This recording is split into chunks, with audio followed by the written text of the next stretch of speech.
Hey there. Probably wondering where I am. I'm in the Hollywood Hills, right outside this beautiful Griffith Observatory. It's usually painted white, but they did a recent paint job to it, so you can see they got the bricks here, but not the point. It's about 75 and sunny right now. It's sunny Los Angeles. You're probably wondering why I'm wearing a sweatshirt. Well, always got to rep my city's baseball team, the Dodgers. But anyway, I've been watching the news lately, and I really can't wonder why they're talking about climate change and why it's such a bad thing. I mean, I really don't see why it's so bad. Who doesn't want warm weather all year long? I can't even imagine what California would be without the warmth. What did you say about climate change? Climate change is the single biggest issue facing not just our country, but the whole entire world.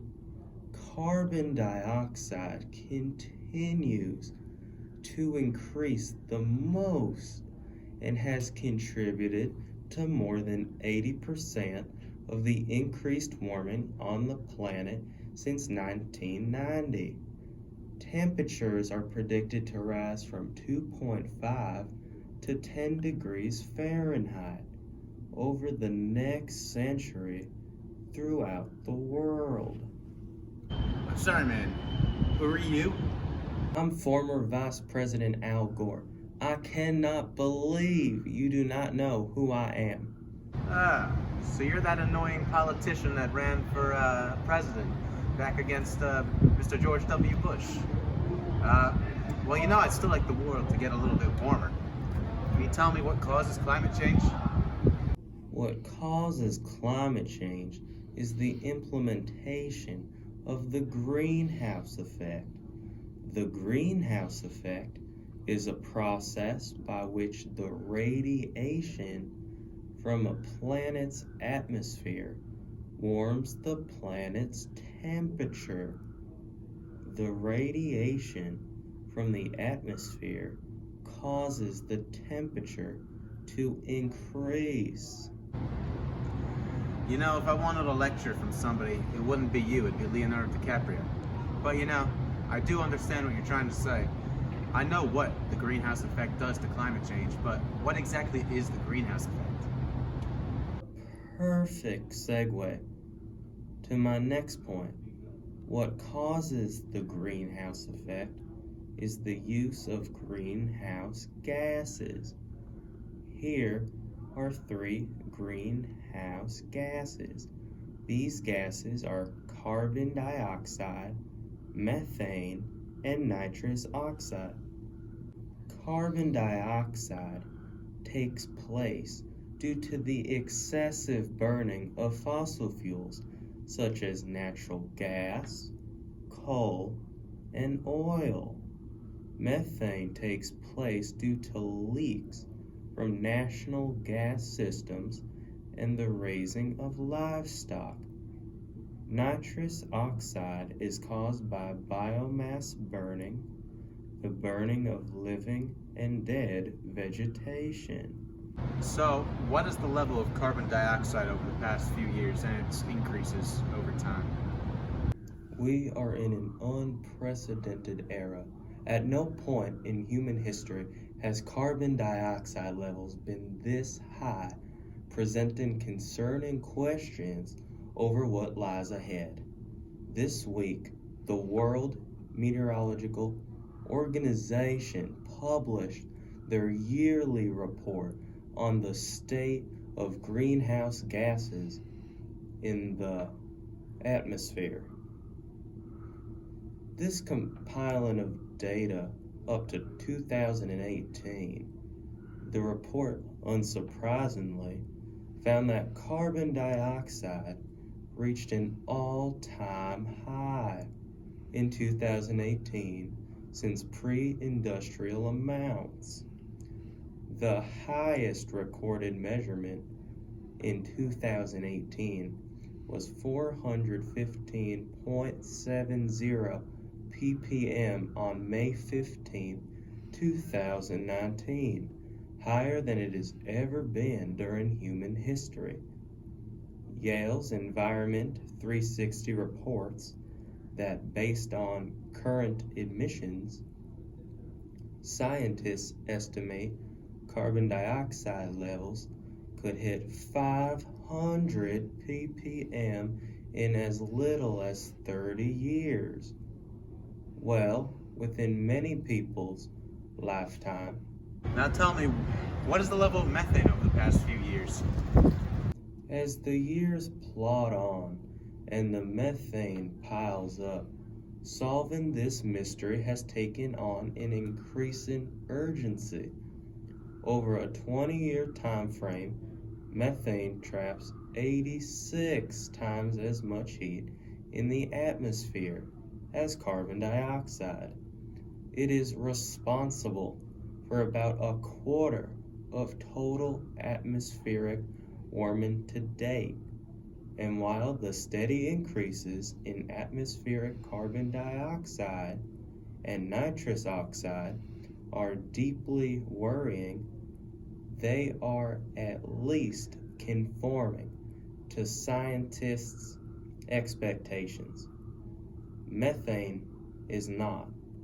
Methane is arguably humanity's earliest signature on the climate. Is the wild card. It's the wild card. So you talked about the first two gases. Can you tell me what are the levels of nitrous oxide over the past few years?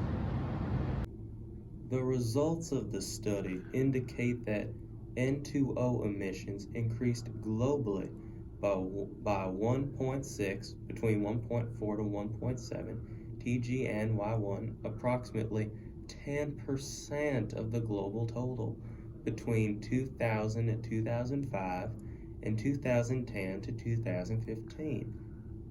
This is about twice the increment reported to the United Nations Framework Convention on Climate Change, based on the amount of nitrogen fertilizer and manure used and the default emission factor specified by the IPCC.